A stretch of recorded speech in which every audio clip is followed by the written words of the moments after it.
the Life Changing Education podcast, the podcast where we discuss how we can revolutionise education across the UK. Joining us for our second episode is Glyn. Glyn, good morning, mate. Nice Lovely to meet you. Thank you. So just to tell the audience a bit about yourself, you've been in teaching for 22 years, you was a head teacher for 7 years, and now you've moved away from teaching completely. You're the CEO of Manchester Youth Federation, and along that journey, you've got an MBE award. So could you just please tell the audience who might not know you a little bit about your story and how you got here today? Yeah, of course. So I started teaching in Oldham in 2004, and immediately preceding that, I'd been a teaching assistant at the school that I then had the great privilege of being the head teacher at. So I started as a teaching assistant in 2003. They called them learning mentors then. There was this programme called Excellence in Cities. Became a teacher in 2004, joined the leadership team in 2008. And then the school I was at, which was Our Ladies, merged with a school called St Augustine's and created Newman College. And then stayed in that college, thoroughly enjoyed the challenge of working in Oldham and working in a school, and became head in 2018 and loved mostly every minute of it.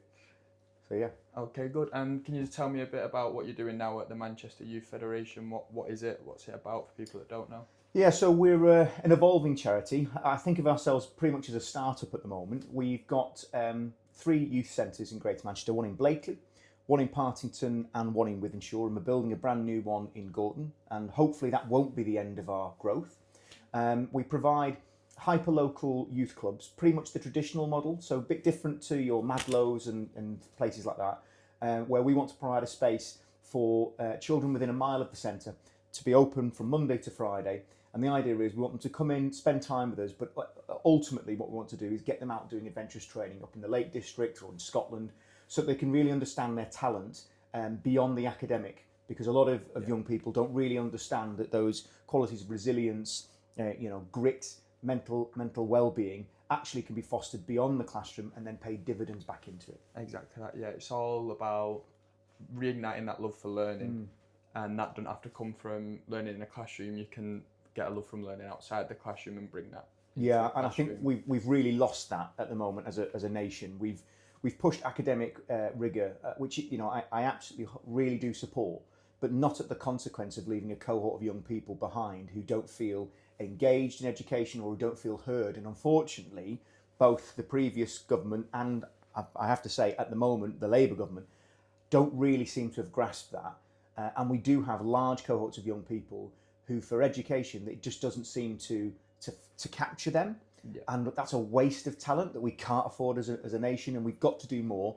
And I'm hoping, whilst I'm not in education directly, I'm hoping my new role allows me just to influence and maybe capture some of those young people who are being left out by the system. No, it's great work, completely agree. And it's what we see a lot at Life Changing Education as well. So thank you for sharing that. And I just actually want to go now back to the start of your career. So starting as a teaching assistant, or just when you first got into education, I want to know what made you want to be a teacher? What made you want to work in education in the first place when you were just starting your career? Yeah, I mean, it wasn't the plan. The plan was army officer and stay in the army. My father did 37 years. I was hoping to do 38. It didn't pan out that way because I realised that it just wasn't me.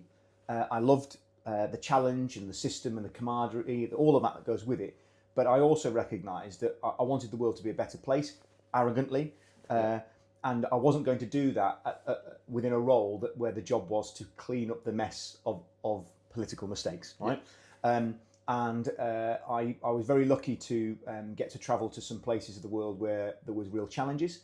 And of course, the people who hurt the most are children. And one of those places I went to was where teachers were the first to be murdered because they didn't teach a particular religion or a particular ethnicity, they taught children. And therefore, as a consequence, the two warring sides used to, obviously say, you can only teach the children that we believe should be worthy of that. That makes sense. And therefore, there was some very horrific murders of teachers. And so me and my friends at the time thought we could try and put on some kind of little schooling. And it was very much like... Within the army. Within, sort of like the cat sat on the mat kind of thing and a little bit of football.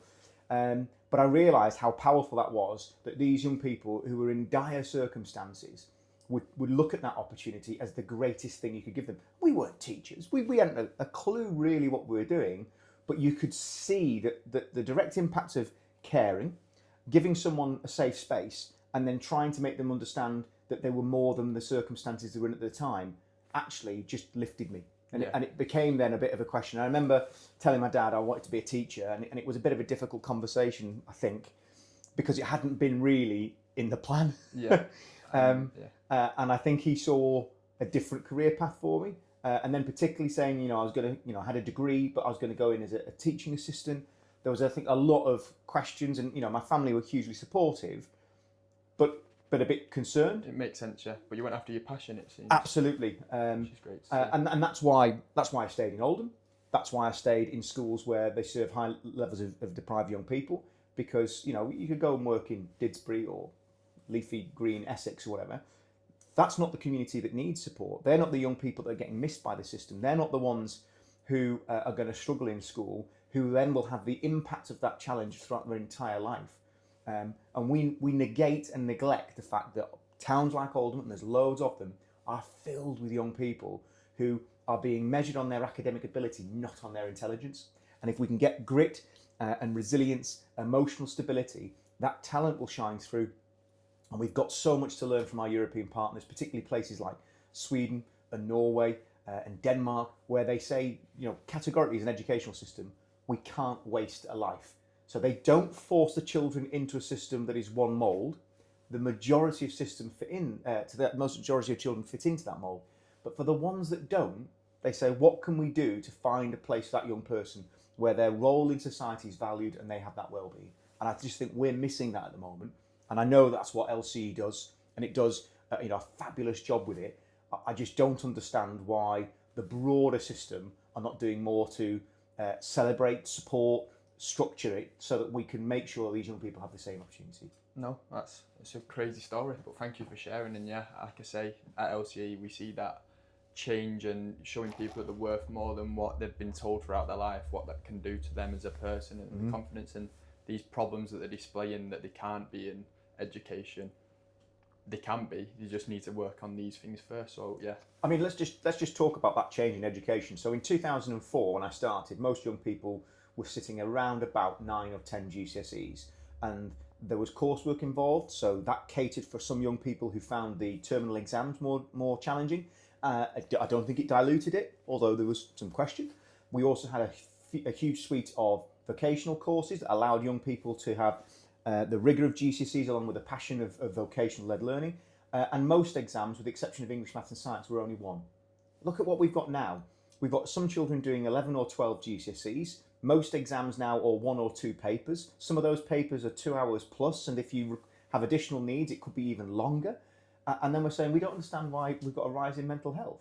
Yeah. We've cut back on sport, we've cut back on pastoral care in schools, we've not supported the idea that young people can thrive beyond the classroom, and we're facing those consequences. And I can see now, if you look at what's on vogue in primary schools, and they do a fabulous job, primary schools, forest schools.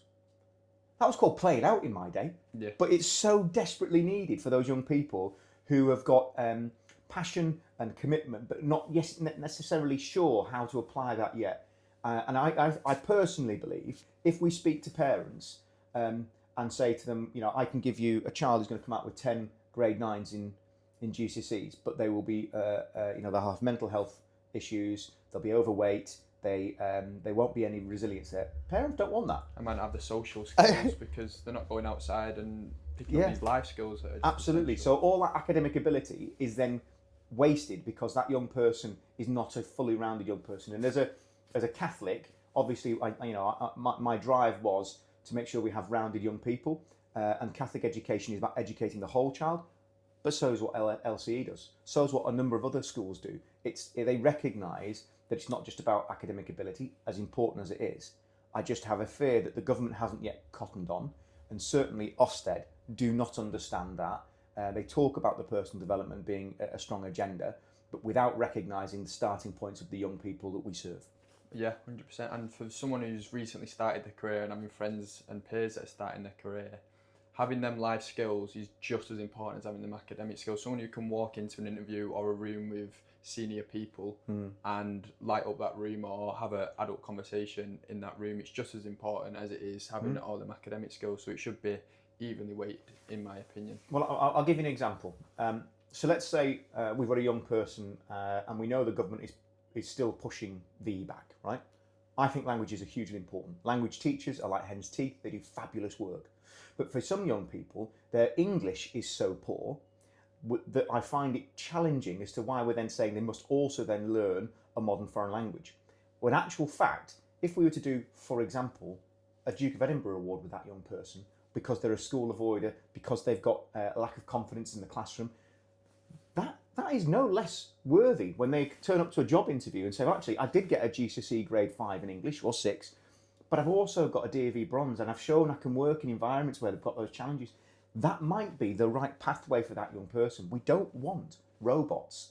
We want high standards, but we also want healthy, productive young people. I completely agree, yeah. And so based on all this experience that you see in the job you're doing now at the Manchester Youth Federation, as a head teacher, teaching assistant teacher, what do you think are the biggest barriers for our learners within Greater Manchester, Oldham, Rochdale, our local area where we are? I think I'd categorise them in a few areas. Firstly, system-wide, we don't have enough funding. And I know every head teacher and every educational organisation will say that, but we really, really don't, particularly for those marginalised young people. So those with special needs, those in the care system, those from deprived or minority backgrounds. Schools and colleges in areas where those demographics are higher are carrying those areas that don't have those issues. That's first. Secondly, I don't think we've set an ambitious agenda for education that enthuses children and champions teachers. So successive governments have sort of, said, teachers do a good job, although during COVID, my word was some of the rhetoric around education there not damaging. But it's a career that changes young people's lives, but it doesn't feel like it for those that are in it. Yeah. Okay, so I think we haven't done that. And then thirdly, for our young people, what's wrong with asking them what they want from an education system? When I started teaching, there was no social media, really. There was no misinformation. So I wasn't seeing AI-generated videos showing me, what I think are celebrities doing things that are contrary to common good. Whereas that's all in existence now. And what we've got at the moment is an education system that over time the government has thrown extra in, but not given extra resource to. Yeah. And over time, things like pastoral care, special educational needs, sport, they've all been reduced. It's meant that the teacher's role, which was huge in its first instance, is now too demanding. And we see that because of the exodus of young people leaving the profession. We see that from the attrition rate of head teachers, and we see that because of the young people who are failed by the system, who then are, for those lucky that are caught by organisations like yourself and supported, brilliant. But you will know for every one that you catch, there's another one that is missing. And really, that means that we've not got a schema that supports young people holistically. Yeah, so would you say the system is almost set up to fail? And what I mean by this is, teachers are almost turning up to teach in a system that they know they can't meet the diverse learning needs of all their pupils. And students are turning up, not knowingly, but their needs are not going to be met. Is the system almost set up to fail where these teachers are trying the hardest and they just can't meet the needs of all these learners? Well, let's imagine a typical class, and this is not beyond the wit of man. Let's say it's a stable school, Key Stage 4 class, and 25 children. That teacher, 25 children, that's under the 30, they'd probably say that's a decent amount. So in that 25, they're likely to have within Oldham a number of learners who are international new arrivals who have English as an initial language. They're likely to have, on average, 3 children with special needs, probably one with an EHCP, maybe even 2. They're likely to have 1 child from the care system, and they're likely to have 4 or 5 children who are from deprived backgrounds. And that's in every class. Yeah. Yeah. Now that's before you throw in the young person who perhaps has some regulation challenges, maybe some undiagnosed regulation challenges. Yeah. And what we're saying to that teacher is, you are wholly responsible for the education of those young people and outcomes of those young people based on what they got when they were 11. And you're going to be held accountable for that. And by the way, you've got to show me, head teacher, Ofsted, whoever it is, that you are personalising your approach to those young people. And I see teachers do amazing things to meet that demand.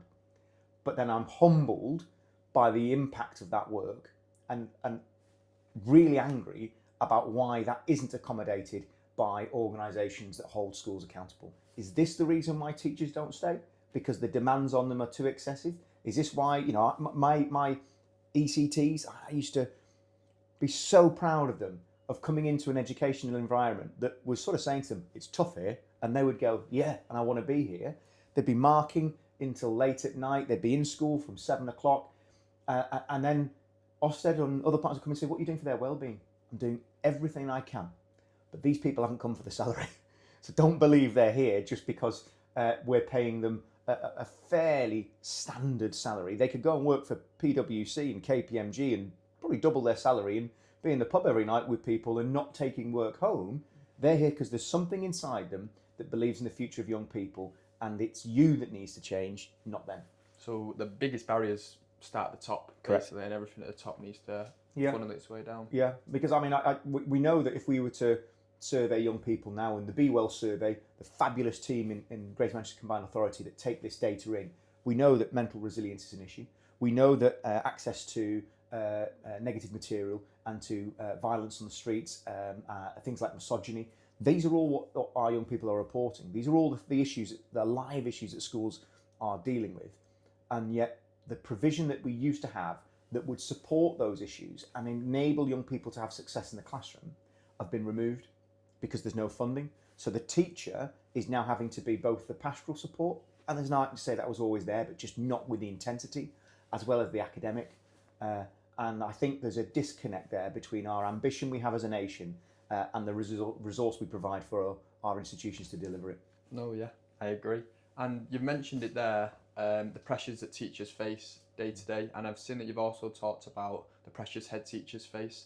I also see that's something we're aware of. That's why we've set up the Invisible Workforce, which looks to act as a support network for school leaders and head teachers, because they're almost at the top of the pyramid, who offer support but they've got no one else to talk to. And these struggles, I would just like you to explain to the audience what they might look like on a day-to-day, especially as someone that's been a head teacher. What might these issues look like for a head teacher? I always describe being a head like riding a bull, because you don't know when it's going to go crazy, and it won't be the thing that you think it's going to be.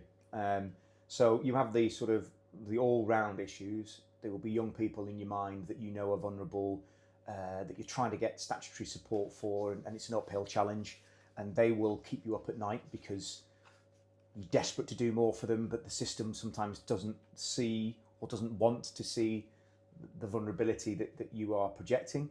There's the staffing crisis, if that's what you want to call it, which is always around, am I going to lose my teachers to go to a different school where perhaps there isn't the same level of challenge, or where another school's going to offer more money because we're in a competitive market, because now schools are competitive.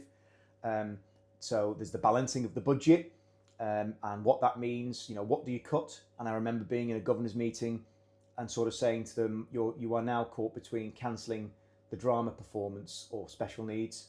Yeah, like lose-lose situation. And we were having conversations about seeking support from businesses to try and put on the drama performance. And God willing, my board of governors were phenomenal. But that's on your mind, because for that child that you're going to cut drama performances from, that might be their thing. They may be the next, I don't know, big actor. There's then, of course, results. It's got to be results, and Ofsted. And I had 12 Ofsteds in my career, and 11 of them were fair and challenging and both disappointing and celebratory, and one was horrific.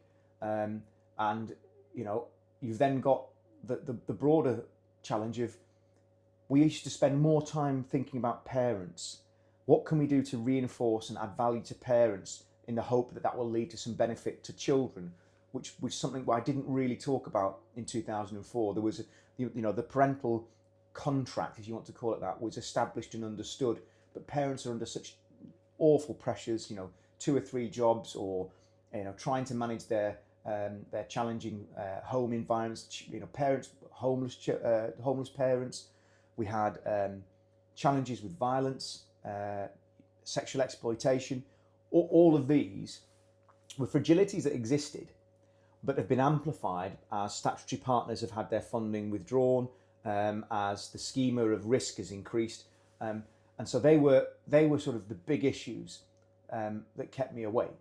And there's so many as well. The emotional like drag that must have on you once you leave work as well. It's just Yeah, and of course for me personally, and I'm going to say this, I had a building that didn't work, a PFI contract and a PFI school, which meant it was a constant uphill battle. I was in the school last month, still no better. So that means children's education in that school is still interrupted on a daily basis because the building leaks and the heating doesn't work. And that was a singular source of real anxiety and pressure for me, because the contract and the legals around it were not set up about my children. They were set up about profit. And every time you put your head above the parapet, I really would get shot down.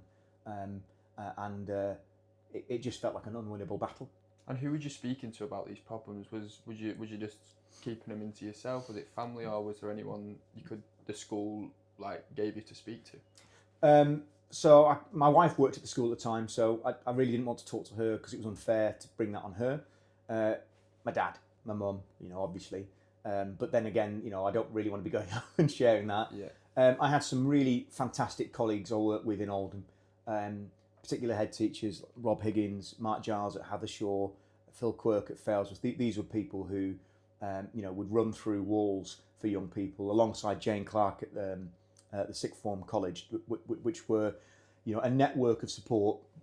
But you knew if I'm sharing my problem with them, that they've got their own. Yeah. So I had my chair of governors, John Cassin, inspirational man who valued young people. They were all supportive, but actually it wasn't really enough. And I do reflect back on, I stepped off in April of this year because I knew, a bit like my hero Jurgen Klopp, I didn't have it in me to deliver the next level of challenge that the school was going to face to the best of my ability. And once you get into that position, you've got to go. I know some people don't and hang on, but that's not fair on the children. And I knew it was a difficult decision, but so be it. And that's why things like what LCE does and other organisations of trying to build that network and resilience in leaders is crucial. And I don't think we do enough of it. No, yeah, and from an outsider's view, it seems almost so obvious that the head teachers are looking after everyone else's well-being, but their job is almost the most stressful. They need someone to check on their health and well-being, don't they? Well, I don't want to dramatise the point, but I have to be honest and say the Ruth Perry tragedy was a moment when we should have all stopped and looked at what we were doing, and the horrific pressure that poor woman and her school and her staff were put under, and that her family is still fighting for, has not led to enough change. Parental demands on schools and parental complaints blew up post-Ofsted, post-COVID, without there being a recognition that we'd created a system that allowed parents to, in most cases, put vexatious or inappropriate complaints through the system. That all has an impact, and the government have not addressed that. And I think schools, we put a paper out recently that said something like 3 out of 5 head teachers stepped down within the first 3 years. What are we doing? What are we doing? Head teachers, teaching staff, lollipop ladies, dinner ladies, whatever we want to say. Oh, they're not doing it for the money, even though head teachers mostly are paid well. They're doing it for the belief of young people, and yet we're burning through that resource without stopping and saying we need to be doing more. No, I completely agree. Thank you for sharing. I'm just going to move on now, but I do really appreciate you sharing all them personal stories, and it does show the need for, like I say, someone to come in, or a group of people to come in and have regular checkups on school leaders. It's something that is wrong with the education system and needs to fix, and it's nice that we have a platform now that we can raise this awareness for. But moving on, I just want to talk briefly about re-engagement, because for life-changing education, and I'm sure for the Manchester Youth Federation, one of the main goals is reintegration and reigniting that love for learning in our young people. As a head teacher and teacher, and now what you're doing with the Manchester Youth, what do you think successful re-engagement actually looks like? Okay, well, the first thing I'd say is that re-engagement is not a linear process. I think there is a perception by some that they do this and then they do a little bit of that and then they're back in mainstream. It's not how a young person works. It's not how an adult works. it looks like that, and it might go backwards before it goes forward. I really like that because we see that all the time in a LCE when I'm pupil facing. That's what we see all the time. Absolutely, and what we've got to expect and understand is that young people's lives are complex. So are adult lives. The thing that might push a young person back doesn't mean they've failed. And what we need from local authorities is greater understanding of that provision. What we need from places like Ofsted is an understanding that no teacher, I believe, wants a young person to face the kind of challenges that LCE works with in their young people, but they exist. And no school should, and there are some perhaps that do, want to remove those young people from their communities. But the schools that are leaning in, that are saying, no, we want to work with you, we want to give that young person a chance. It might not work straight away, or it might not work here, and they might have to go somewhere else. It's those schools that build that network that really need to be celebrated. And the new inspection framework talks about inclusion, says they're going to hold schools accountable for inclusion, but I can see no evidence of that, because if it were the case, we wouldn't have some schools doing more than others. So when I left Newman, I think we had nearly 50 EHCPs, which for a school of our size was above national average. And when we looked at our school compared to the Oldham average, we were either first, second or third highest provider for young people with EHCPs.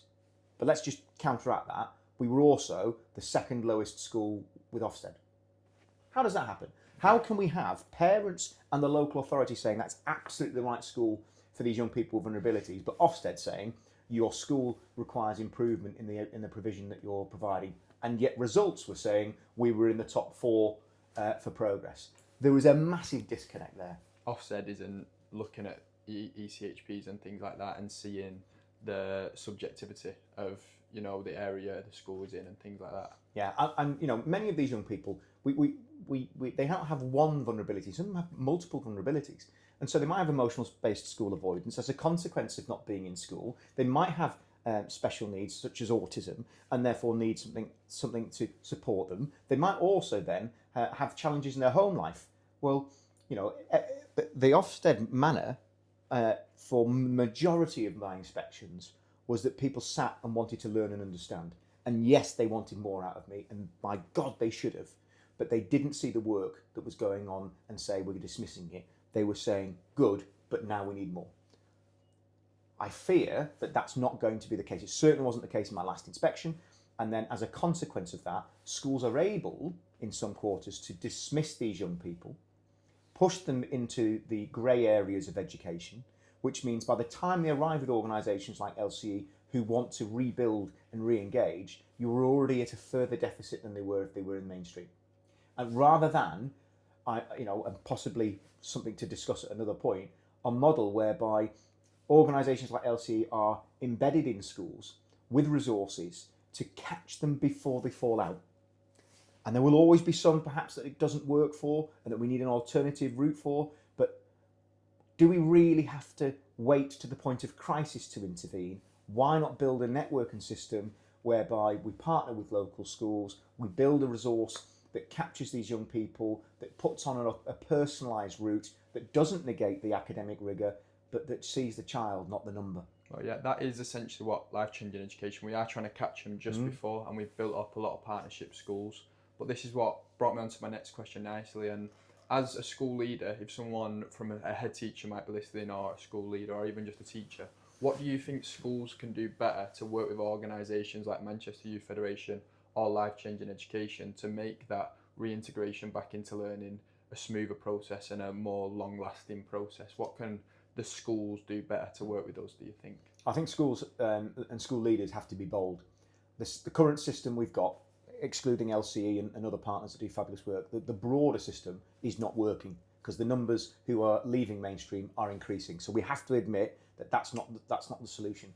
But equally, they will say, well, I haven't got the resource and finance to be able to think about something different, and therefore it requires a bold and visionary leaders to make that kind of commitment in this environment. But it's based upon inclusion, it's based upon being brave, it's based upon trying to do the best for young people, and partnering with organisations like LCE to say, okay, what might the solution look like, and how can we get other partners to perhaps support us in this endeavour financially or logistically to ensure that we can trial this model. Because if you look at, and I'm a little bit out of date here, but if you look at parent exclusions, I think it's around about £7,000 a school gives back when they permanently exclude a child. That's before you talk about the lifelong impact on that young person's earnings and cost to the state. And I think Bernardo's did a paper in 2010 that said on average, over the course of a life of a young person that's permanently excluded, it's around £300,000, right? Wow. And I can't remember, there's a statistic as well, it's if a child gets permanently excluded, I can't remember the exact statistic, but they're so much more likely to end up in prison or without a job. The statistics speak for themselves. And we know that if you're being permanently excluded, the chances are literacy is weak. There's so many warning flags for us. But let's just say that's £7,000. What can we do differently with that to avoid having to pull a permanent exclusion as a resolution?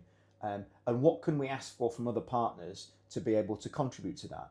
To maybe create a pot of £10,000, £12,000 per child to give better economy of scale, but equally more of a personalised approach. Because I think the easy solution, forgive me, is just to pay the fine and remove the child. Because I'm then left with children who are going to conform to the model of expectations that I've got, who probably are going to get the results that Ofsted would want, and whether I can then turn around and say, look at my school, aren't we beautiful? But that doesn't help the society that we live in. And I'd love to see some greater connections with business, and there are businesses out there, philanthropists who recognise that this isn't working, and maybe to sort of say, if a school contributes this, and a partner contributes that, what could a philanthropist give, or a charity, to trial something that's almost a Disneyland version of all what we want to achieve? Because if it was to work, wouldn't that be great to go back to government and go, we've got a model here that you really need to look into? That's great. And now, for the future of education, to actually make these changes, I know you've said it must start from the top, but what must come first for everything else to fall in place? Is it the policy? Is it the policymakers' mindset? Do we need to make them aware of what needs to change? Or is it the practice that the teachers are displaying in the schools? What do you think must actually come first? Or is it something different? Do you want to get another one in before there? Well, I'll talk of teachers first of all. I think teachers' practice and pedagogy is far greater and far more effective than it's ever been. But so are the demands on them. I see teachers coming through the system now that put my classroom practice to absolute shame, because they are just, they are Ronaldos of classroom work. So, we've got to say that teacher training has gone through a revolution, as has CPD for teachers. In terms of policy and policy makers, there's some fabulous people working in the Department of Education, really committed. And I was so excited when there was a change of government and we thought there might be a change of direction in educational ambition. The ambition is still there, but what is it that means it's not connecting with the sector? Yeah. We've got ASCL, my previous union, who are a reserved union, threatening to take legal action over Ofsted. I've never known that in the 20 odd years I was in education. For them to do that means there is a serious flaw in it, and that the government have not connected with school leaders in the way that they intended. And then I think we have to accept that, the COVID inquiry was looking at education yesterday, and the previous Prime Minister was there talking about it, and Gavin Williamson, and all the decisions. And you know what? They made the decisions at the time they thought was best, and we can all look back in hindsight and challenge that. But what we missed completely is we stopped the entire education system, and we could have redrafted and changed it for the better, and we didn't have the courage to do that. Do you know why we have 3 terms in the year? Do you know why it's called the pastoral system? I'm not sure. It's based upon agriculture. When the children had to leave school to go back to the family farm to do it, which is why we have breaks at areas like harvest. Yeah. What on God's earth are we doing with a system? So old-fashioned. Yeah. Why do we have 6 weeks in the summer, the best weather, the best time, to give young people time? Why don't we look at a different system that is supportive of contemporary? We didn't do that. Yeah. We didn't, and we missed a trick. So it just shows why we need to revolutionise education and start from the top down. Ken Robinson wrote a fabulous book on changing schools, and talked about how the model was built on an industrialization. Basically young people being churned out at the end to contribute to the working system. And there is some truth that we still do that. Everyone has to contribute to the economy, but we've got to step back from that and say AI is on the horizon. I mean, you probably use AI yourself. Yeah. What are we doing to equip young people to understand that AI is a tool, but not a resource to neglect their education and their own development? Will education in 50 years' time be more about personal development and the use of tools than it is about intelligence of academic rigor and knowledge? Will we be able to, or will we demand young people to be quoting Shakespeare in 1066, or will they be quoting emotional intelligence and how they can use these tools to give them the answers? I think we are at a tipping point and haven't answered that question. And yeah, that is really taken over, because young people now, and I can even tell you university students, are almost not thinking for themselves because they don't have to. You can speak to your phone and it will just tell you everything you need to know. As a university student who's not in a classroom and writing an exam paper, you can just basically do it for you. So is the risk there now that we know this is coming? We're still saying, no, we want to give young people knowledge, and I would never want to go against that. But do we not also want to give them discernment, so that when they get this information from a tool, they're able to say, well, actually, that's wrong, or that's inaccurate, or that's not helpful, or I can challenge that and offer a different view? Because what we can't have is them to consume this knowledge and then just repeat it.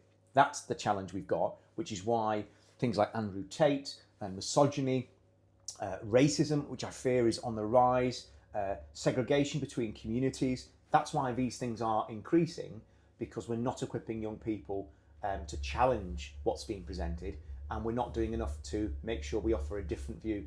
If we don't make our values known to our young people, someone else will, and that's when we end in a dangerous position. And yeah, like you say, we're still dealing with the problems that we've discussed throughout this whole podcast, never mind these new problems that are on the horizon, and it just shows how much change is really needed. So hopefully maybe with the rise of AI and stuff, it might actually ignite a light and say, right, we do need to scrap this system we've got now that's failing so many, and start something fresh. Well, my wife and I, my little lad's 6, and he's at a great school, a beautiful school, care for him, really, really push him. And we had a conversation about university, because for my generation, I hit university in 1997, 98, something like that. And it was, if you did A-levels, you went to uni. There was no question about it. And yet my wife and I both been to university, both ended up getting masters.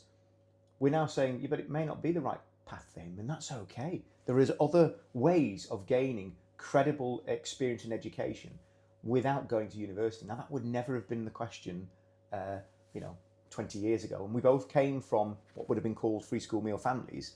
But at the time, it was a really important marker of progression for us to go to uni. It's not anymore.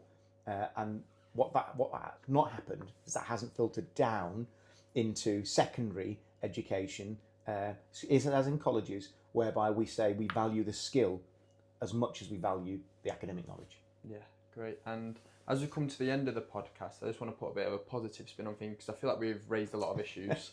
And I just want to know, in recent times, can you recall any positive practice? Have you seen anything positive within education that you can draw on and think, wow, I'm glad we've got people that are moving this education and teaching in the right direction? Yeah, I mean, the first thing I'd say, and I mentioned it before, about the quality of new entrants into the profession. Yeah. I mean, I was not anywhere near the standard these guys were at, and the passion about knowing they're coming into an environment that's asking them to run uphill with their hands tied behind the back, and yet they still want to be here. That gives me great hope.